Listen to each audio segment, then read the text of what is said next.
Ilmu komunikasi adalah ilmu yang interdisipliner. Berbagai bidang beririsan dengan komunikasi, karena human cannot not communicate. Perkenalkan, saya Ciu Musyana Yudawasti. Saya dosen Ilmu Komunikasi Fakultas Ilmu Komunikasi Universitas Bhayangkara, Jakarta Raya. Saya menyelesaikan studi S1 dan S2 saya di Universitas Indonesia dan S3 di Universitas Pajajaran. Spesialis saya adalah Public Relation dengan penekanan pada Strategic Public Relation, terutama dalam pemanfaatan media dan teknologi. Pada hari ini, saya akan menyampaikan mata kuliah Humas dan Kecerdasan Buatan dalam bentuk diskusi studi kasus.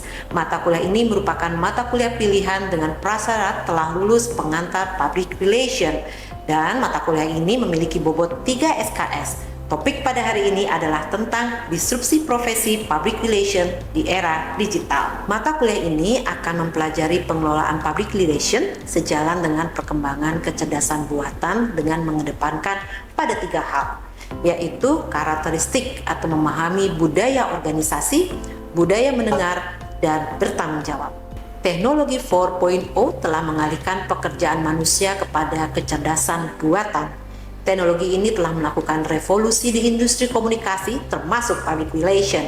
Kecerdasan artifisial ini mengancam industri public relation, khususnya terkait pola kerja yang bersifat manual, dengan mengubahnya menggunakan perangkat kecerdasan buatan seperti big data yang disistematisasi dan penggunaan aplikasi.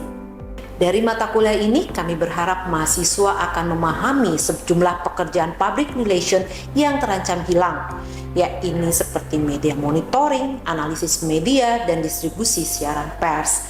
Namun mahasiswa juga harus memiliki optimisme bahwa sejumlah pekerjaan public relation tetap relevan seperti analisis data, manajemen media sosial, dan content creator. Pada mata kuliah ini, mahasiswa juga akan diajak untuk memahami bahwa kecerdasan buatan atau teknologi robot tidak bisa menggantikan kemampuan berpikir strategis, mengolah emosi, sensitivitas, dan etika atau integritas. Bismillahirrahmanirrahim. Assalamualaikum warahmatullahi wabarakatuh. Waalaikumsalam. Selamat pagi teman-teman semua. Hari ini kita akan mulai dengan pembelajaran mengenai humas dan artificial intelligence ya. Sebelum kita mulai, mari kita bersama-sama berdoa agar kegiatan berjalan dimudahkan dan dilancarkan. Berdoa untuk masing-masing dimulai.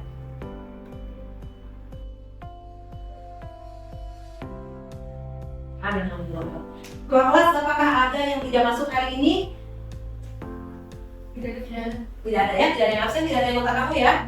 Oke, baik, kita mulai ya. Saya absen terlebih dahulu seperti biasa. Ibu Bagus, Hadir, Ibu. Najwa, Hadir, Ibu.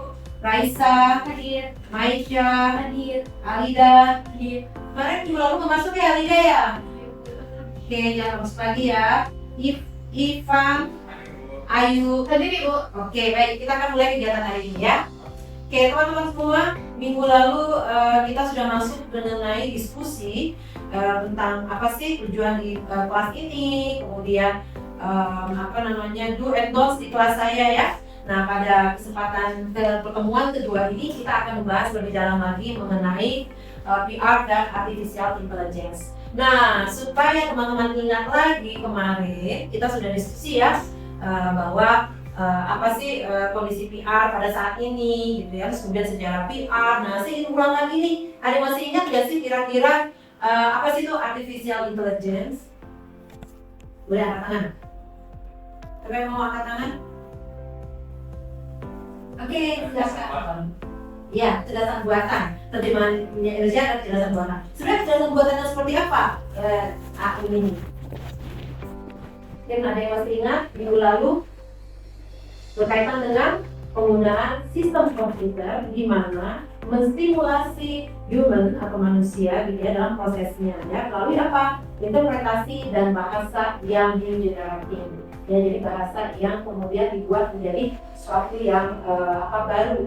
Ya, sebenarnya sih bukan karena bahasanya baru, tetapi mesin itu mampu menangkap bahasa manusia. Gitu ya, jadi bahasa manusia diterjemahkan dalam bentuk mesin gitu ya. Nah, masih ingat kemarin apa sih sebetulnya AI yang ada di dalam di dalam kehidupan kita sehari-hari?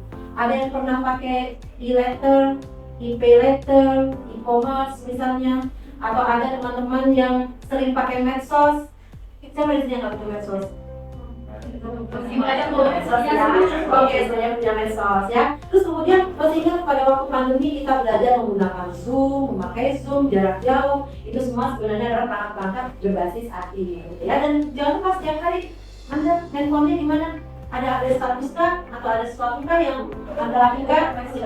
Oke, nah itu adalah kaitan dengan bagaimana AI itu bekerja dalam sehari-hari di lingkungan kita, gitu ya. Ada yang pernah nggak sih kira-kira ketika di jalan ke satu tempat, terus kemudian dapat informasi yang masuk ke dalam handphone kamu, atau ketika kamu pernah misalnya ya, akses apapun melalui internet, tiba-tiba suatu hari kamu mendapatkan penawaran atau mendapatkan informasi tentang hal tertentu. Ada nggak yang pernah? Ada ya, seperti apa contohnya? Ada yang pernah dapat penawaran dari satu produk tertentu? Bisa pakai dari SMS gitu sih. Oh iya, oke. Apa ada lagi yang pernah pakai SMS SMS blasting gitu, atau ada lain nggak? Dari SMS saya promo bayar biar lah. Ya betul. Ada lagi yang lain misalnya? Dari pop-up aplikasi itu. Ya betul banget. Nah itu semua tidak mungkin dikerjakan secara sporadis oleh tenaga manusia. Itu semua pasti dibantu oleh teknologi mesin ya. Oke baik. Teman-teman semua, gitu ya. Sebenarnya ada sesuatu yang mengerikan ketika kemudian AI ini masuk dalam kehidupan kita. Kira-kira apa ya teman-teman? Selain tadi bisa mengganggu memberikan informasi yang banyak sehingga kita mendapatkan banyak informasi, ada satu hal yang kemudian AI ini mendisrupsi situasi profesi kita. Ada masih ingat apa yang dimaksud dengan sebenarnya teman? Yang pertama ketergantungan. Kalau udah ketergantungan berarti apa yang terjadi? Ada nggak yang terganggu dalam situasi kehidupan kita? Oke, bisa. Jadi itu ada kekurangan tidur itu. Karena kalau banyak main. Oke, kayak Boleh, tapi ada lagi nggak yang lain yang kira-kira ketika situasi tadi terjadi gitu ya, mengganggu kita? Tadi temannya bilang dapat SMS blasting. Dan tadi saya sudah jelaskan bahwa SMS blasting itu tidak mungkin dilakukan oleh manusia, tapi dilakukan oleh mesin. Yang tadinya pekerjaan itu bisa dikerjakan oleh manusia, kemudian pekerjaan itu dialihkan oleh mesin. Dan mesinnya bukan hanya sekedar mesin yang sifatnya analog menyebarkan sesuatu, tetapi mesin yang seperti apa, yang bisa bekerja seperti apa? Seperti manusia. Itulah hati. Ya. Nah, kemudian pekerjaan-pekerjaan tadi yang tadinya bisa dikerjakan secara manual atau analog oleh orang, kemudian digantikan oleh mesin yang bekerja secara otomatis dengan bantuan kecerdasan buatan, di mana mesin itu mampu berpikir seperti manusia. Pada akhirnya apa yang terjadi? Apa yang terjadi dengan manusia itu? Kekurangan ruang kerja. Artinya dia apa? Kekurangan ruang kerja digantikan oleh mesin. Nah, demikian juga dengan profesi public relation. Ya, public relation itu berarti apa sih? Ada yang masih ingat? Jangan lupa ya, salah satu dari persyaratan mata kuliah kita harus pernah mengikuti pengantar public relation. Nah, apa sih pekerjaan public relation itu? Satu-satu boleh angkat tangan? Oke. Membangun citra. Apalagi? menjembatani komunikasi. Komunikasi antara siapa? Perusahaan dalam orang luar. Orang tua. Di dalam internal? Iya, berarti internal dan eksternal. Apa lagi? Komunikasi, menjaga citra dan reputasi. Ada lagi nggak yang paling penting di situ? Banyak nggak pekerjaan-pekerjaan yang sifatnya teknis yang dilakukan oleh PR, seorang PR?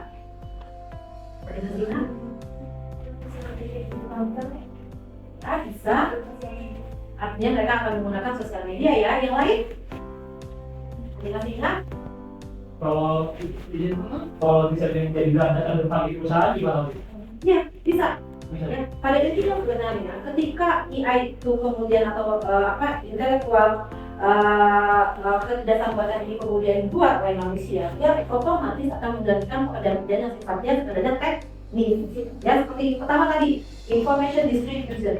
Ya, bagaimana informasi atau pendistribusian informasi itu tidak lagi sekarang head to head, tapi bisa blasting kayak tadi melalui SMS misalnya, atau melalui email. Tiba-tiba kamu dapat informasi melalui email misalnya, seperti itu ya, akan membuat PR itu terdisrupsi ya, tergantikan oleh mesin. Dan sebenarnya ketika internet ini muncul, ya, menjadi kita ini dimanfaatkan dan dikembangkan teknologinya, bukan hanya profesi PR saja yang mengalami masalah. Coba kira-kira tebak profesi-profesi apa yang sekarang sudah tidak bisa kamu temukan lagi karena adanya teknologi?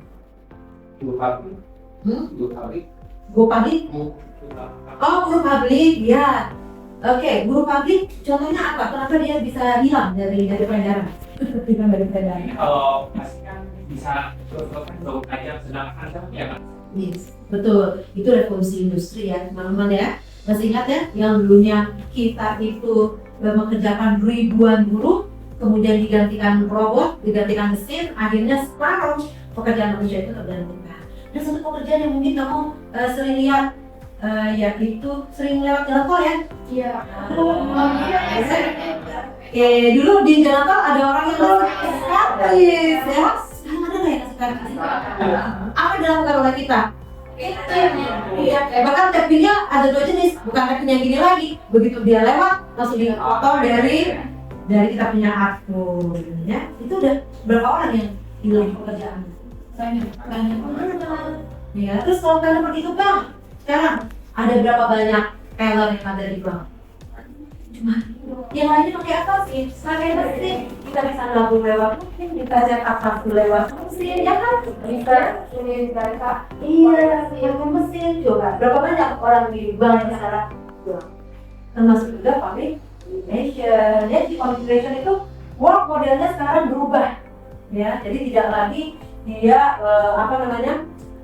bekerja banyak orang, tetapi dia bisa sendiri mengerjakan sesuatu karena semuanya diganti dengan mesin. Kalau dulu public relation punya banyak staff, sekarang staffnya menjadi lebih sedikit. Bahkan satu juga kegiatan yang bukan habis punah, itu sekretaris. Jadi kalau biasa sekarang nggak punya sekretaris lagi. Ya sekarang bos-bos gitu ya, gaji sekretaris kan mahal ya. Dulu sekretaris itu ada yang namanya kepala sekretaris, kemudian ada staff, ada sekretaris senior, junior gitu ya. Public relation juga gitu tuh, ya. Ada manager public relation, kemudian ada technician-nya public relation, misalnya gitu ya.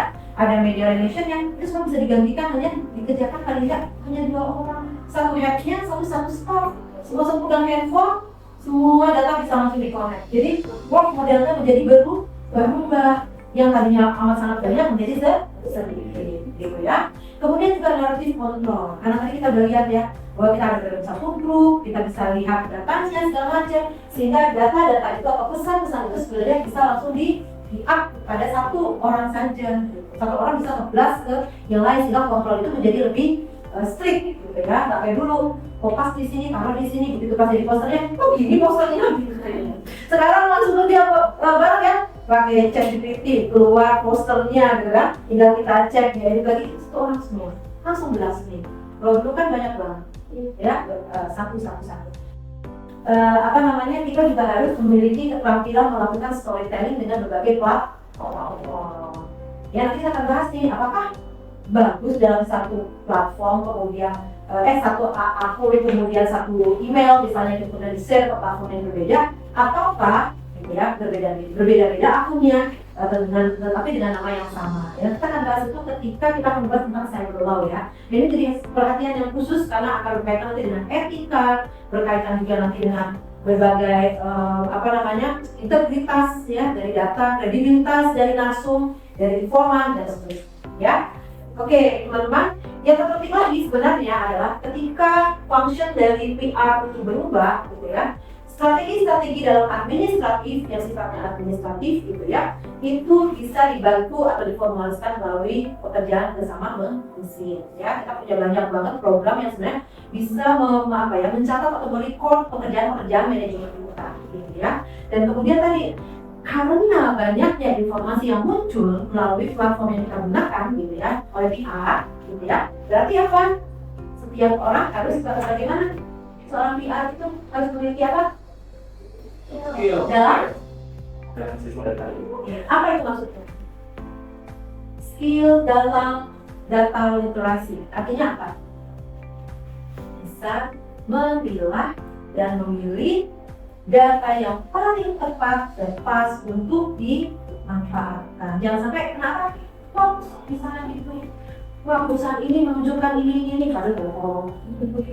Dia datanya dibuat ya.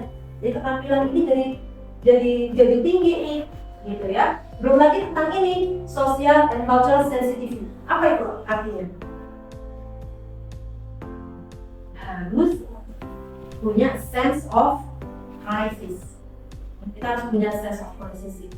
Jadi kalau ada satu isu terhadap sosial budaya, entah itu muncul di media sosial atau muncul di lingkungan, itu akan buat Anda harus benar-benar perhatikan seperti apa sih situasi di perusahaan kita, gitu misalnya. Oke, baik teman-teman semua, sebelum kita masuk kepada sesi diskusi hari ini, saya ingin menyampaikan kepada teman-teman beberapa judul buku dan jurnal yang harus teman-teman lihat untuk anak kuliah kita. Seperti di dasar saya sudah taruh ya di file PPT saya di halaman terakhir itu ada referensi seperti ada di papan, dan kemudian saya sangat menganjurkan teman-teman membaca ulang buku Effective Public Relations, ada di perpustakaan kita ya teman-teman ya, dan juga ada di perpustakaan Vkom. Kalau nanti dilihat khususnya pada halaman mengenai etika dan profesionalisme. Karena ketika kita berbicara tentang AI, pasti kita berbicara tentang bagaimana teknologi itu mereduce atau memprovokasi kita. Ya, disinilah etika dan profesionalisme kita itu diuji. Ya, jangan sampai kita nanti terprovokasi oleh mesin ya teman-teman ya. Oke, ada satu jurnal yang menarik yang saya ingin teman-teman nanti baca, pastikan baca jurnalnya ya. Ini bukunya Bu Lela, ini tentang public relation dan digital intelligence ya. Ini sangat baik sekali buku ini, jadi tolong teman-teman nanti bisa membaca buku ya. Oke, baik, kita akan bahas study case kita hari ini. Seperti biasa kita membagi menjadi 3 kelompok ya teman-teman ya, kelompok 1, kelompok 2, kelompok 3. Dan study case kita hari ini adalah tentang Tokopedia. Siapa yang nggak tahu Tokopedia? Tahu tuh ya. Oke, tempat belanja betul. Apalagi tuh? Bisa apa saja di Tokopedia? Oh, Oke, baik ya. Berarti dia betul-betul marketplace yang bagus ya. Oke teman-teman, study case dari Tokopedia ini sebenarnya telah berlangsung pada tahun 2020. Jadi ya, tetapi kasus yang kita tahu tentang Tokopedia ini termasuk salah satu kasus yang fenomenal. Kenapa? Karena ketika tahun 2020 AI itu muncul, gitu ya, sebenarnya AI itu sudah mulai dirasakan kehadirannya di era tahun 2000-an. Tapi tahun 2019-2018 ya, AI itu berkembang demikian sangat pesatnya sehingga kemudian muncul berbagai kasus-kasus ya yang disebabkan oleh tindak pidana manusia. Ya, salah satunya dikerjakan oleh siapa? Para hacker, ya, para hacker gitu ya. Nah, pada waktu itu berdasarkan data dari CNN ya, Tokopedia dilaporkan mengalami peretasan, bahkan jumlahnya diperkirakan 91 juta akun. Dan 7 akun merchant-nya, gitu ya, itu ternyata diretas, gitu ya, datanya diambil dan mereka kemudian menjual datanya itu di dark web, gitu ya, berupa user ID, email, nama lengkap, tanggal lahir, jenis kelamin, nomor handphone dan password yang masih bisa di-cloning. Padahal passwordnya itu masih masih tertanding, gitu ya. Dan Anda tahu nggak, satu data itu dijual harganya berapa? Sampai satu data, yaitu sampai 5.000 US dollar. Itu setara dengan 74 juta satu data pelanggan. Anda bisa kalikan satu data pelanggan dari 91 juta akun yang diretas, jadi si hacker itu dapat berapa? Ya, dapat berapa ya? Nah, dari sini kemudian tentu terjadi suatu peristiwa yang mengembangkan. Kenapa? Karena Tokopedia itu kan harusnya menjamin keamanan data. Terjadi krisis pada situasi itu. Saya ikut mengalami si krisis itu gitu ya, karena pada waktu itu juga termasuk pengguna Tokopedia gitu ya, dan percaya tentang keamanan data kita di Tokopedia. Artinya ada sesuatu yang harus direspon oleh tim public relation-nya Tokopedia karena terjadi sebuah krisis, itu krisis kepercayaan yang akan merusak reputasi. Dan seperti yang kita ketahui bahwa reputasi itu tidak memerlukan waktu yang panjang untuk membentuknya. Gak hanya bisa terjadi dari 1, 2, 3 hari. Padahal Tokopedia waktu itu dianggap sebagai salah satu platform yang paling aman, nyaman untuk digunakan. Ya, paling terpercaya. Ada itunya kan ya? Apa slogannya dia apa? Tagline itu paling terpercaya. Nah ya, nah dari situ kita akan mendiskusikan 3 topik. Topik pertama adalah menurut Anda kelompok 1 gitu ya.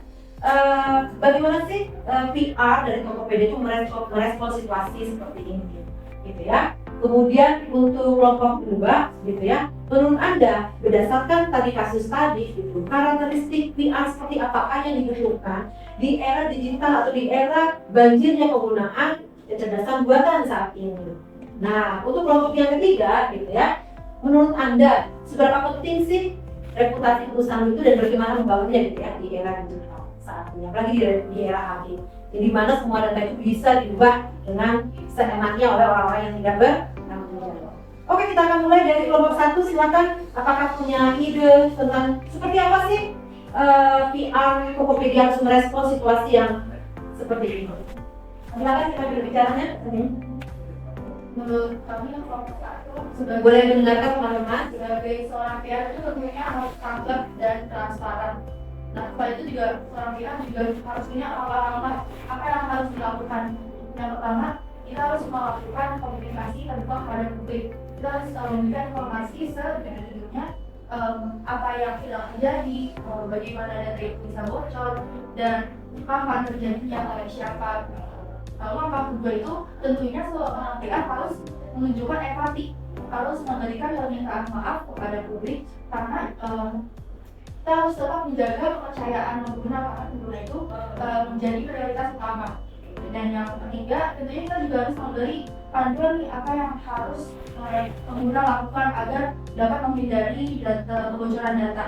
Lalu yang terakhir tentunya ya itu harus responsif, jujur dan cepat.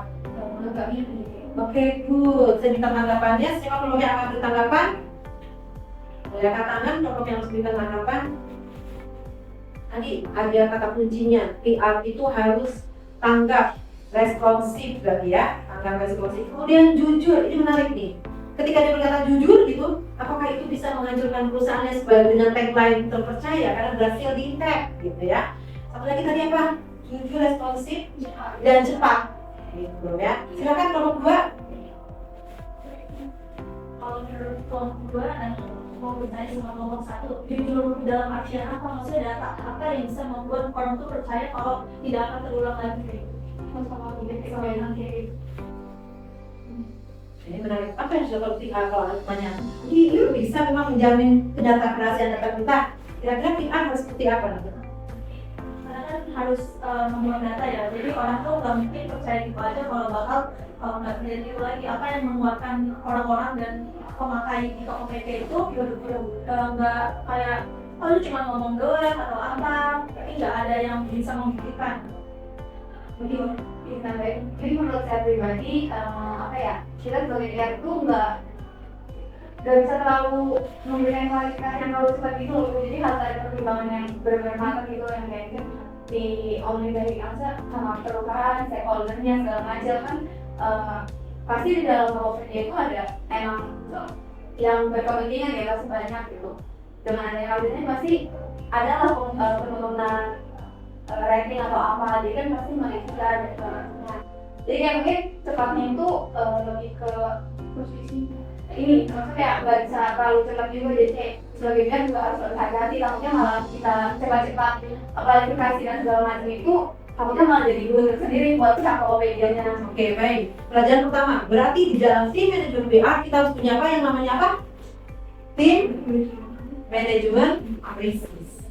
Ya, kita harus punya tim gitu ya. Jadi salah satu tugas PR di era teknologi ini, mereka harus benar-benar memiliki satu tim manajemen krisis, di mana mereka mengolah isu-isu potensi isu dan isu-isu strategis yang berkaitan dengan yang terjadi, dan selanjutnya mereka akan melakukan investigasi.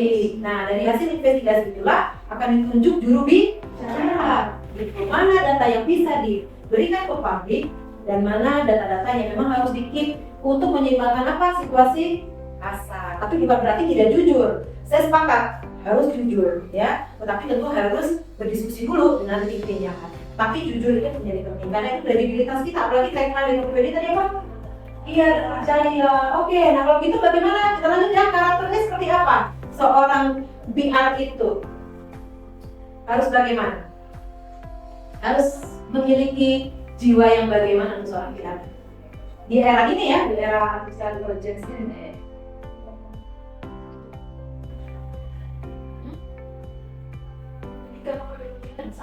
bertanggung jawab kepada masyarakat gitu loh. Jadi mereka tuh mendengarkan apa keresahan dari yang produk Tokopedia ini. Misalkan mendengarkan data ini, mereka nggak sampai kayak cuma stop di situ aja, klarifikasi lagi dan melihat dulu dari sudut pandangnya kayak gimana gitu. Terus juga sama menyediakan siaran pers itu untuk khalayak semuanya kalau publik, jadi sistemnya nggak personal tapi tetap ke orang-orang masyarakat juga yang mau masyarakat. Oke, dalam satu kata soal population di era ini harus punya apa tadi? Sense of crisis. Jadi harus betul-betul punya kepedulian tinggi, betul tadi Pak Dokter sudah mengatakan. Punya kepedulian gitu ya, dan membangun sense of crisisnya. Jangan sampai ini melebar menjatuhkan reputasi. Nah jadi gimana kelompok 3? Berapa penting sebenarnya reputasi perusahaan di era seperti ini? Kalau dari kelompok 3, reputasi yang dimiliki oleh perusahaan ini penting. Pertama itu untuk menjaga dan membangun citra publik. Karena dalam menjaga dan membangun citra publik kita jadi memberikan kepercayaan kepada konsumen. Dan juga buat konsumen bisa juga ke mitra bisnis atau kita menarik investor. Dan kalau kita udah mempunyai citra publik yang baik, ketika suatu saat nanti perusahaan kita mengalami kendala, ada masalah, jadi mudah dimaafkan. Jadi karena kita sudah mempunyai citra yang positif. Terus untuk yang kedua itu kita juga memiliki keunggulan dalam kompetitif. Jadi ketika kita sudah membangun citra yang baik bagi perusahaan, kita juga jadi lebih mudah untuk mengalahkan kompetitor-kompetitor lainnya. Oke, baik. Tepuk tangan dulu dong, Mbak. Selain itu, saya ingin teman-teman membuat sebuah refleksi, dan refleksi ini nanti tolong diketik di Word gitu ya, kemudian jangan lupa di PDF, di save dengan nama ya, dengan format sebagai berikut ya. Nama mata kuliah kita, kemudian nama Anda secara lengkap diunggah di G-Drive yang sudah saya sematkan di WhatsApp group. Nah, jangan sampai salah ya mengunggahnya. Ingat nama foldernya adalah pertemuan tentang disrupsi. Nah, apa refleksinya? Nah, refleksinya adalah menurut Anda masih perlukah public relation di era digital atau di era artificial intelligence? Itu refleksi dari kita. Tidak lebih dari 300 kata teman-teman ya. Dan jangan lupa tuliskan nama, tanggal, dan RPM Anda. Oke. Baik, ada yang mau bertanya? Silakan, bagus. Kan ibu kan sudah ngasih tugas tentang referensinya itu ada minimal juga sih referensinya tuh. Ya paling tidak membaca 5 jurnal, boleh juga dari buku. Ya paling tidak ada 5 ini. Baik ya. Ini terima kasih teman-teman semua. Sampai jumpa lagi. Assalamualaikum warahmatullahi wabarakatuh. Waalaikumsalam warahmatullahi wabarakatuh.